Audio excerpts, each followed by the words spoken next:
حضرت آدم علیہ السلام کی مکمل داستان قرآن و حدیث کی روشنی میں حضرت آدم علیہ السلام وہ پہلے نبی ہیں اور وہ پہلے انسان ہیں جن کو اللہ پاک نے خود اپنے ہاتھوں سے بنایا ہے۔ السلام علیکم ورحمۃ اللہ وبرکاتہ، میں ہوں ارشاد اور آپ دیکھ رہے ہیں ارشاد خان ولاگز۔ آج ہم آغاز کر رہے ہیں ایک ایسے سفر کا جو ہمیں لے جائے گا انسانیت کی شروعات تک۔ یہ ہے انبیاء کرام کی ریئل لائف اسٹوریز پر ایک نئی سیریز کا پہلا ایپیسوڈ آپ کی خدمت میں، اور آج ہم سنیں گے انسانیت کے آغاز کی کہانی۔ ایک ایسی کہانی جو صرف تاریخ ہی نہیں ہے بلکہ جذبات، سبق اور اللہ کی رحمت کا وہ آئینہ ہے، اور اس پہلے قدم اور اس پہلے سانس اور اس پہلے آنسو کا ذکر کریں گے جو حضرت آدم علیہ السلام سے جڑا ہوا ہے۔ اور آج کی یہ کہانی صرف ایک نبی کی نہیں بلکہ یہ کہانی تو ہر اس انسان کی ہے جو زمین پر چل رہا ہے، جو سانس لے رہا ہے، جو توبہ کرتا ہے، اور اگر کوئی بھول چوک ہو جائے تو پھر اللہ کے سامنے جھک جاتا ہے۔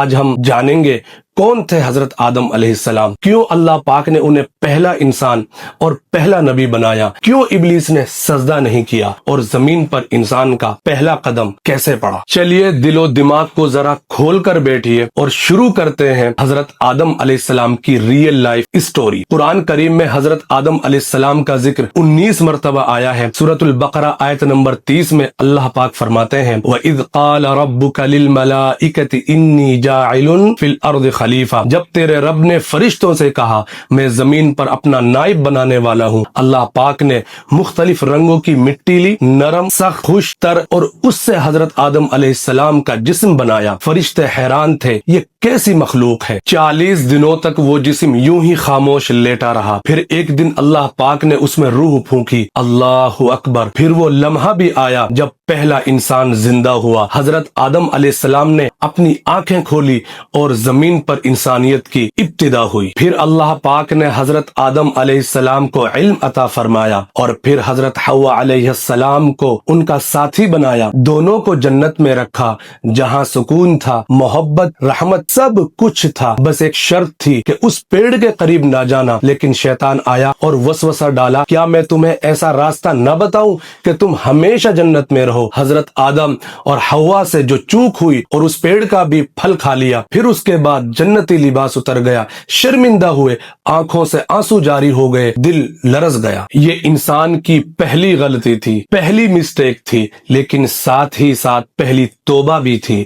قرآن کہتا ہے ربنا ظلمنا انفسنا وان لم تغفر لنا وترحمنا لنکونن من الخاسرین۔ اے ہمارے رب، ہم نے اپنی جانوں پر ظلم کیا، اگر تو نے معاف نہ کیا تو ہم نقصان اٹھانے والوں میں سے ہو جائیں گے۔ اللہ پاک نے معاف فرما دیا کیونکہ وہ غفور الرحیم ہے۔ پھر اللہ پاک نے فرمایا قال اهبطوا منها جميعا، اب تم سب کے سب زمین پر اتر جاؤ۔ اور اس طرح سے حضرت آدم علیہ السلام، حضرت حوا اور شیطان تینوں کو زمین پر اتارا گیا، اور یہ دنیا کا آغاز تھا اور یہ دنیا کی اسٹارٹنگ تھی۔ حضرت آدم علیہ السلام پہلے انسان تھے اور پہلے نبی بھی، جنہوں نے اپنی اولاد کو اللہ کی عبادت سکھائی، نیکی سکھائی، سچائی اور صبر کا درس دیا۔ حضرت آدم علیہ السلام کے 2 بیٹے جن کا نام قابل اور حابل، جن کے بیچ میں حسد ہوا اور پھر قابل نے حابل کو قتل کر دیا، اور یہ زمین پر پہلا قتل تھا۔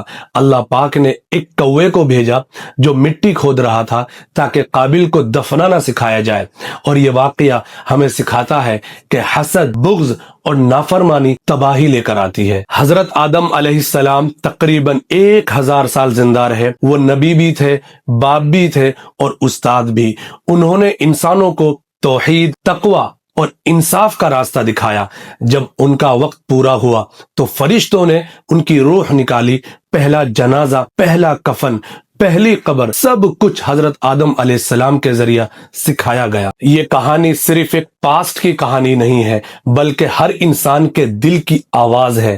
ہم سب غلطیاں کرتے ہیں لیکن رب کی رحمت وسیع ہے۔ حضرت شیث علیہ السلام ان کے بعد نبی بنے اور اس طرح نبوت کا سلسلہ جاری رہا۔ حضرت آدم علیہ السلام کی زندگی ہمیں سکھاتی ہے علم، عقل اور توبہ انسان کی اصل طاقت ہے۔ شیطان وسوسے ڈالتا ہے لیکن ہمیں ثابت قدم رہنا ہے۔ یہ تھی حضرت آدم علیہ السلام کی مکمل داستان، پہلا انسان، پہلا نبی، پہلا سبق جو ہمیں سکھاتی ہے کہ غرور انسان کو گراتا ہے، شیطان ہمیں بہکاتا ہے اور اللہ پاک ہمیشہ توبہ قبول کرتا ہے۔ یہ کہانی صرف ایک کہانی نہیں ہے، یہ ایک آئینہ ہے جو ہمیں خود کو پہچاننے کا موقع دیتا ہے۔ یہ ہماری اصل ہے، یہ ہماری حقیقت ہے۔ ہم سب آدم کی اولاد ہیں، ہمیں بھی شیطان بہکاتا ہے، ہم سب سے بھی غلطیاں ہوتی ہیں، مگر جو توبہ کرتا ہے وہی کامیاب ہے۔ اور اس ویڈیو کو ضرور آگے شیئر کریں تاکہ ہر انسان اپنی اصل کو پہچان سکے،